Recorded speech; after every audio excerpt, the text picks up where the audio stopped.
All right, let's get right into it. We're going to talk about something that, let's be honest, almost everyone goes through at some point.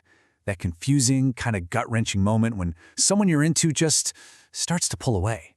It's frustrating, right? And what's worse is that our first instincts usually just pour gasoline on the fire. So today, we're going to look at a totally different way to handle this, a stoic way. It's not just about surviving the silence, it's about mastering it. So, what's the move? What's the most powerful thing you can do in this situation? Now, you've probably heard all the usual advice, right? Go no contact, give her space, play it cool so she misses you. But let's be real, most of the time, that just turns into you sitting by your phone, drowning in anxiety. It's a waiting game. We're going to throw that playbook out. We're diving into a strategy that has nothing to do with her and everything to do with you. Okay, so here's how we're going to break this down. First, we'll look at the silence trap, why no contact is often a dead end. Then, we'll get into the main idea, mastering the void.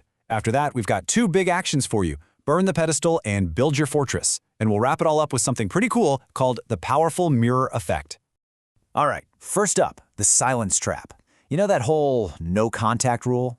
I mean, it sounds powerful, doesn't it? Like you're taking control. But the way most people do it, well, it's a total trap. And this really breaks it down perfectly.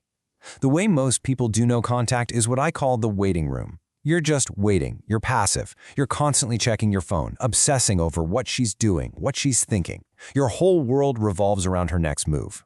The Stoic approach, that's completely different. That's the fortress. You're not waiting, you're building. It's active, it's about rebuilding yourself, and this is the key, the focus is 100% back on you. So, if sitting around in that anxious waiting room is the wrong move, what's the right one?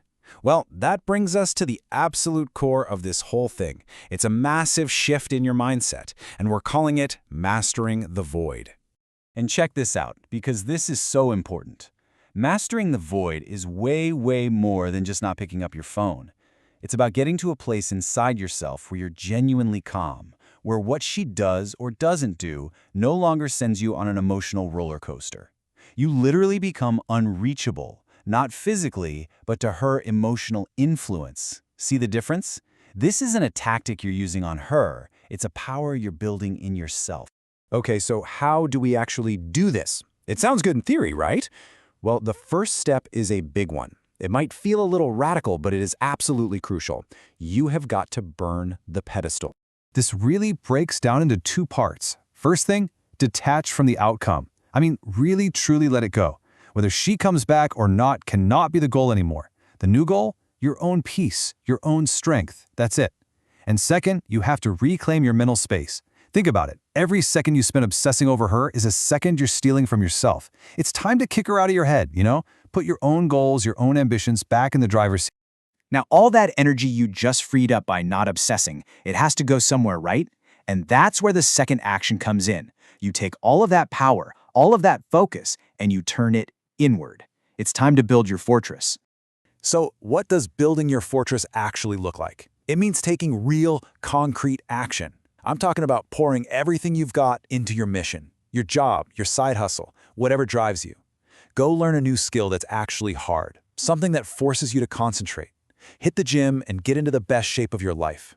Call up your friends, build that social circle back up. Read books, learn things.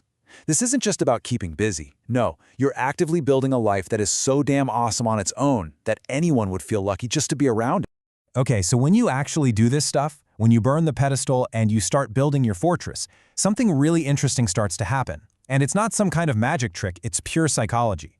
We call it the mirror effect. It's simple, really. When you genuinely stop reacting, when you stop chasing, and when you just vanish into building your own awesome life, your absence, it becomes like a giant mirror. And this is the absolute key to the whole thing. Think about it.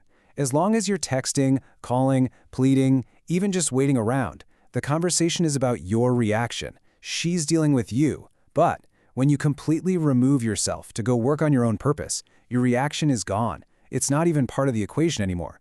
And all that's left for her to look at is the empty space where you used to be, and the choice she made that created that space. She's forced to look in that mirror and confront her own decision, not your feelings about it. Now, let me be super clear about this. This is not a game. This isn't a sneaky trick to win her back, because if that's your goal, you're already losing. You're right back in that anxious waiting room. No, this is about self-mastery. It's about building a foundation of self-respect, of purpose, that is so rock solid that your happiness is never ever again tied to whether or not someone else texts you back. What happens with the relationship? Honestly, it becomes secondary. The main event is your own personal growth. So let's wrap this up with a final thought. This whole process, it completely reframes the question we started with. We came in asking, what do I do when she pulls away? But the real answer, the stoic answer, leads you to a much better question. The question isn't, how do I get her back? The real question is, how do I build a version of myself and a life for myself that is so damn amazing that I would never want to leave it? You do that, and you've found a power that no one can ever take from you. Ever.